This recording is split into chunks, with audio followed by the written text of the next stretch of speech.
परिवाराला देखील विनंती की त्यांनी यावं. 3, 2, 1. Happy birthday to you.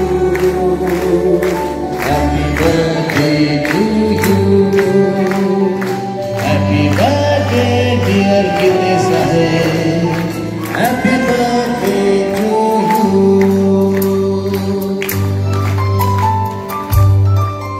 टाळ्याने सगळ्यांनी साथ द्यायची.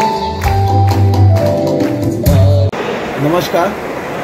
आज आहे 2 जून 2025 आणि आज आहे एका महान हस्तीचा वाढदिवस आणि ते म्हणजे आहेत समाज नेते, माजी खासदार, मंत्री आणि आपल्या सर्वांचं लाडकं नेतृत्व आदरणीय अनंतरावजी गीते यांचा आज अमृत महोत्सवी म्हणजेच 75वा वाढदिवस आहे. मुंबईतील विलेपार्ले येथील दीनानाथ नाट्यगृहामध्ये खूप मोठा सोहळा या निमित्ताने ठेवण्यात आलेला आहे आणि या सोहळ्याच्या अनुषंगाने समाजातील विविध समाजातील घटकातील राजकीय असे विविध क्षेत्रातील मान्यवर त्यांना सदिच्छा देण्यासाठी आलेले आहे आणि सोहळा अगदी उत्तम प्रकारे या ठिकाणी आयोजित करण्यात आलेला आहे. संजय कदम आणि सुनील जोशी यांच्या माध्यमातून हे आयोजन होतं आणि ह्या सोहळ्याच्या निमित्ताने आदरणीय गीते साहेबांना सदिच्छा देण्यासाठी कुणबी विभागाचे सहकारी त्याचप्रमाणे कुणबी समाजोन्नती संघाचे शिलेदार या ठिकाणी उपस्थित होते. आदरणीय गीते साहेबांना 75व्या वाढदिवसानिमित्त उदंड शुभेच्छा. त्याचप्रमाणे ते सतायशी व्हावत अशीच निर्मिकचरणी प्रार्थना. जय कुणबी, जय संविधान, जय ओबीसी, जय भारत. थँक्यू.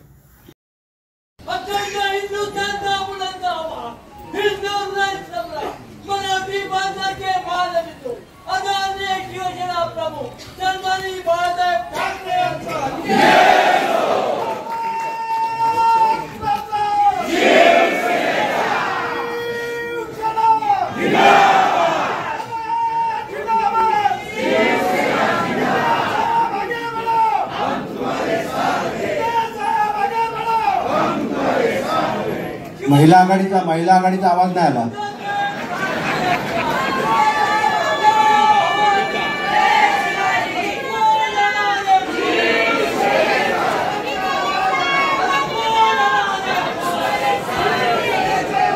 धन्यवाद सगळ्यांना. धन्यवाद सगळ्यांना.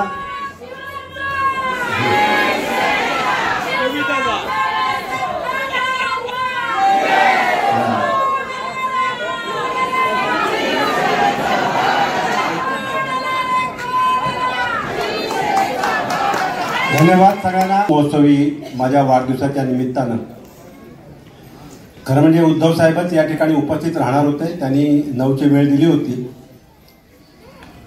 परंतु एक काही महत्वाचं काम निघालं आणि मलाच बोलावून आलं की 12:30 वाजता मातोश्रीवर या.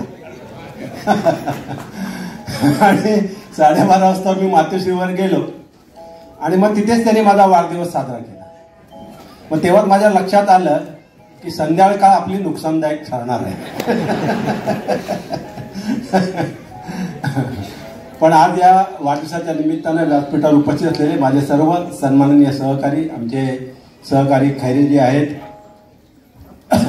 या ठिकाणी दानवे आहेत, पोतनीस आहे, सूरज आहे, अमोल कीर्तीकर आहे, आमचा हरुण खान आहे, इतर सगळे संघटनेचे आमचे आजी माजी जिल्हा प्रमुख इथं उपस्थित आहेत आणि आपण सर्व मोठ्या प्रेमानं या ठिकाणी उपस्थित राहिलात. खरं म्हणजे मी वाढदिवस असा कधी जाहीरपणे करतच नाही, पण यावेळेला मला संजयने आग्रह धरला, संजय कदमनं, की साहेब हा अमृत महोत्सव आहे, 75वा वाढदिवस आहे, तुम्ही आम्हाला परवानगी द्या.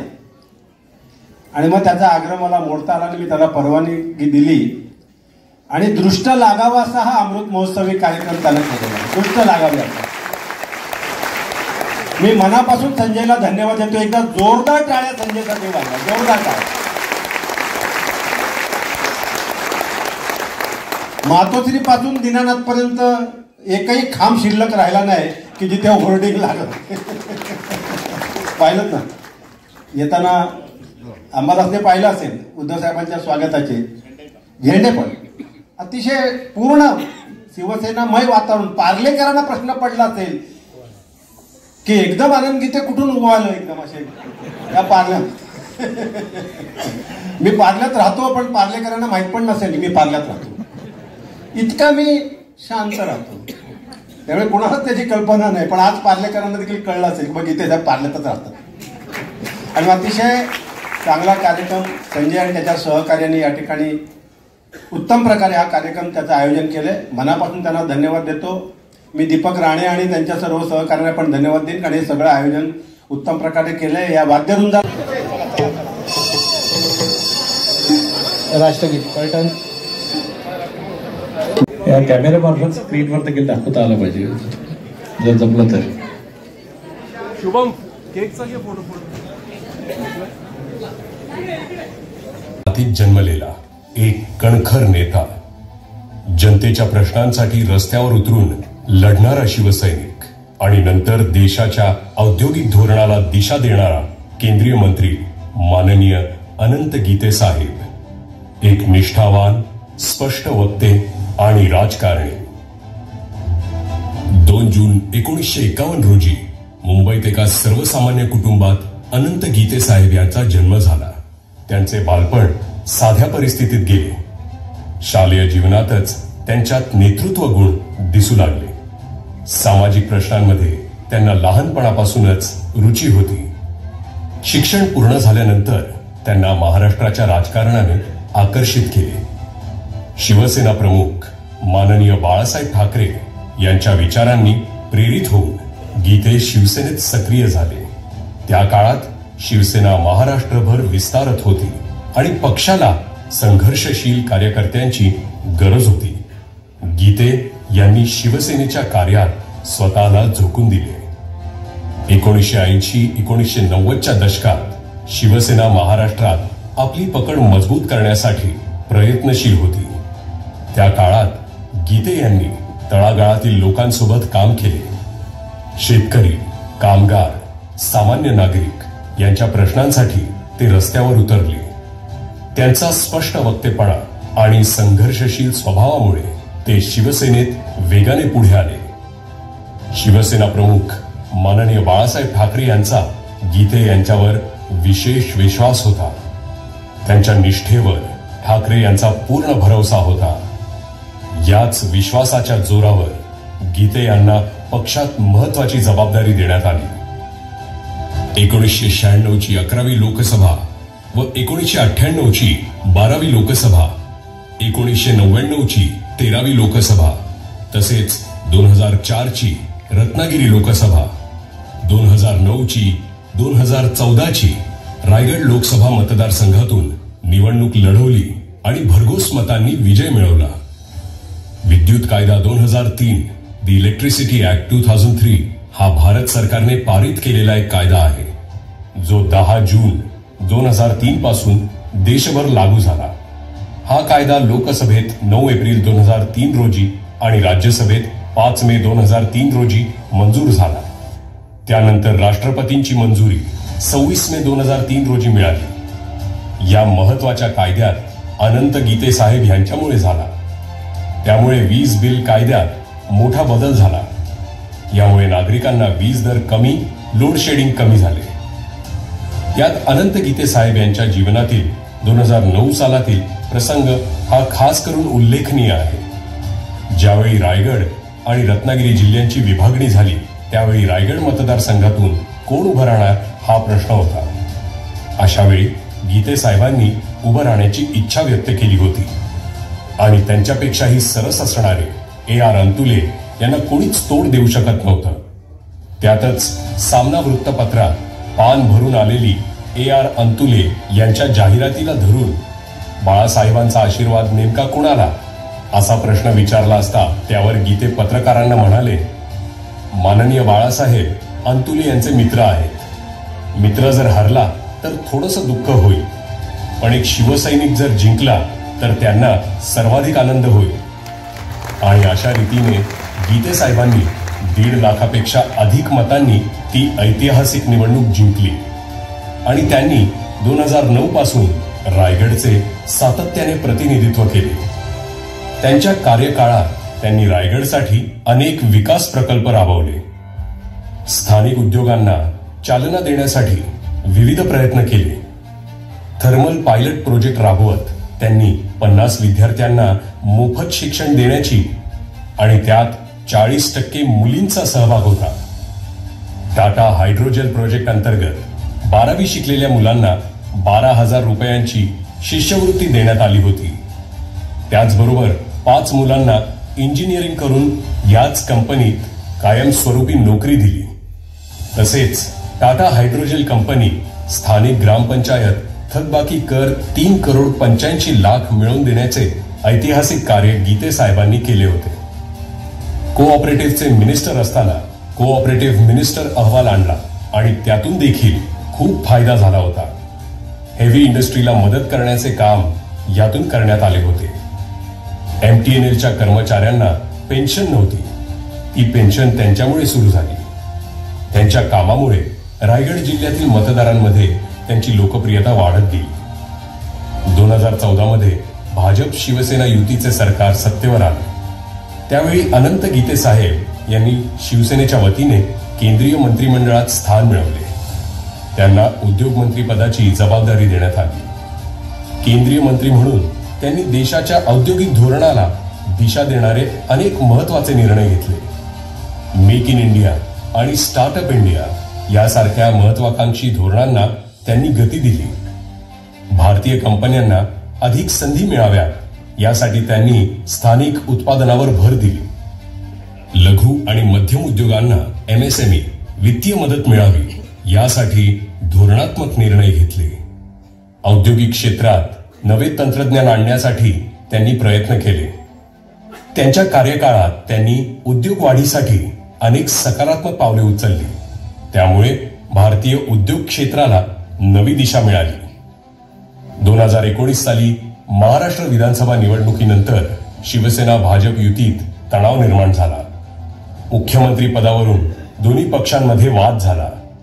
त्या काळात अनंत गीते साहेब यांनी नेहमीच शिवसेनेची भूमिका ठामपणे मांडली. त्यांचे शिवसेना ही शिवसेनाच राहील हे विधान त्या काळात विशेष गाजले. त्यांनी कधीही पक्षाशी प्रतारणा केली नाही. शिवसेनेशी एकनिष्ठ राहण्याचा त्यांचा निर्णय महाराष्ट्राच्या राजकारणात मोठ्या आत्मविश्वासाने चर्चिला गेला. अनंत गीते साहेब हे केवळ राजकीय नेता नाही तर जनतेशी थेट जोडलेले लोकनेते आहेत. त्यांचे कार्यालय सामान्य नागरिकांसाठी नेहमी खुले असते. शेतकरी, कामगार, छोटे व्यावसायिक यांच्यासाठी त्यांनी अनेकदा आवाज उठवला. त्यांनी अनेक आंदोलनांमध्ये सक्रिय सहभाग घेतला. अनंत गीते साहेब यांच्या व्यक्तिमत्वाचा मुख्य गुण म्हणजे त्यांचा ठामपणा आणि प्रामाणिकपणा. ते स्पष्ट वक्ते आहेत आणि कोणत्याही मुद्द्यावर लोकांची रोखठोकपणे मते ते मांडतात. त्यांची निष्ठा आणि कणखर भूमिका हीच त्यांची ओळख आहे. माननीय अनंत गीते साहेब यांचा राजकीय प्रवास हा संघर्ष, निष्ठा आणि लोकाभिमुख नेतृत्वाचा आदर्श आहे. त्यांनी शिवसेना पक्षासाठी आपले सर्वस्व झोकून दिले. 20 जून 2022च्या पक्षाच्या संघर्षात ते सदैव माननीय उद्धव बाळासाहेब ठाकरे यांच्या पाठीशी खंबीरपणे उभे राहिले. शिवसेनेचा एक कडवट शिवसैनिक, जनतेच्या हक्कासाठी लढणारा एक प्रामाणिक नेता माननीय अनंत गीते साहेब महाराष्ट्राच्या राजकीय इतिहासातील एक ठळक नाव.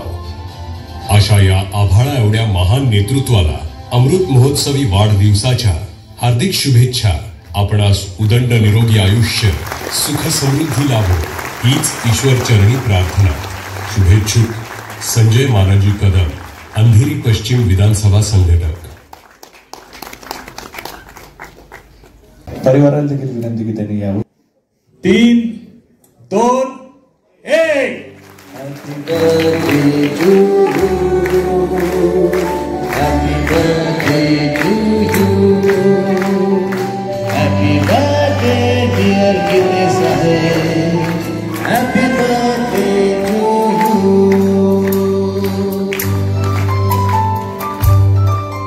टाळ्याने सगळ्यांनी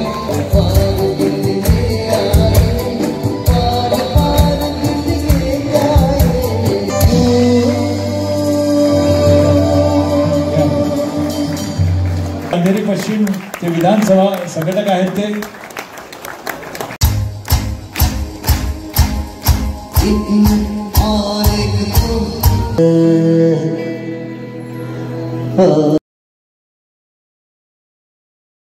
नमस्कार. जय महाराष्ट्र. महाराष्ट्राचं आराध्य दैवत छत्रपती शिवाजी महाराज आणि आई जगदंबेच्या कृपेने त्याचबरोबर हिंदवी हिंदू हृदय सम्राट बाळासाहेब ठाकरे आणि सौ मीनाताई ठाकरे यांना नम्र अभिवादन करून जनतेच्या प्रश्नासाठी रस्त्यावर उतरून लढणारा शिवसैनिक आणि नंतर देशाच्या औद्योगिक धोरणाला दिशा देणारा केंद्रीय मंत्री, एक निष्ठावान स्पष्ट वक्ता आणि राजकारणी, माजी केंद्रीय मंत्री, ज्येष्ठ शिवसेना नेते श्रीमान माननीय अनंत गीते साहेब यांना वाढदिवसाच्या हार्दिक हार्दिक शुभेच्छा. वाढदिवसाचं औचित्य साधून त्यांनी आवृत्तीचा आज प्रकाशन सोहळा देखील इथे होणार आहे.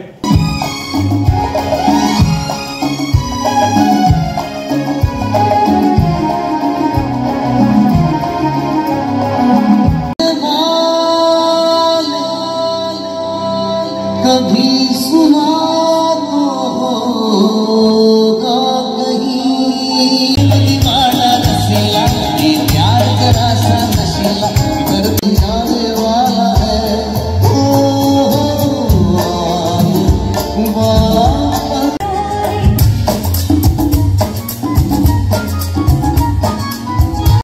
अनंत गीते साहेबांचा सन्मान करावा, सत्कार करावा.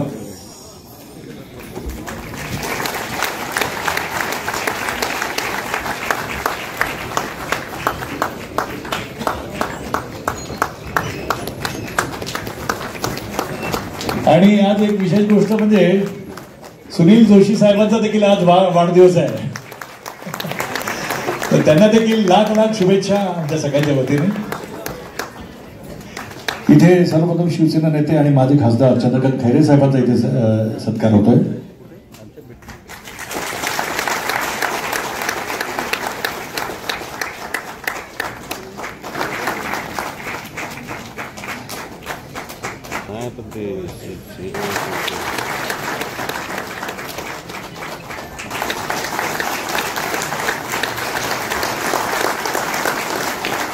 मिळालं ते म्हणजे तेली गल्ली ते नवी दिल्ली, खरोखरच हा एक मोठा प्रवास आणि एक राजकीय प्रवास. खरोखरच या नवीन पिढीला एक नवीन संदेश मिळणार आहे.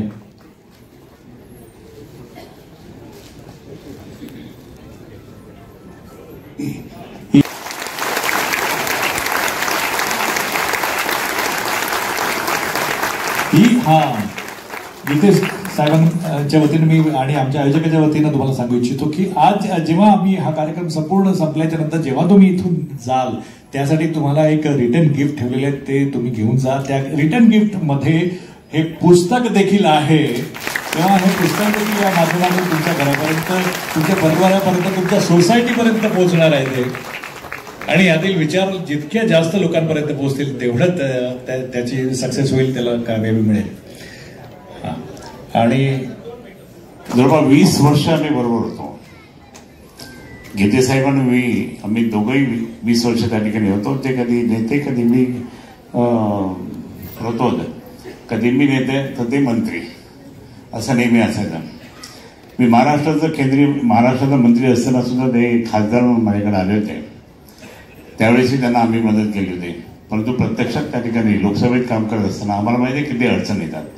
जास्त काही बोलत नाही, कारण आपल्याला हा जो कार्यक्रम आहे तो कार्यक्रम संगीताचा, मैफिलचा कार्यक्रम त्या ठिकाणी ऐकायचा आहे, म्हणून मी जास्त बोलणार नाही. परंतु मी या ठिकाणी सांगेन की गीते साहेबांना मी एकच उदाहरण सांगतो.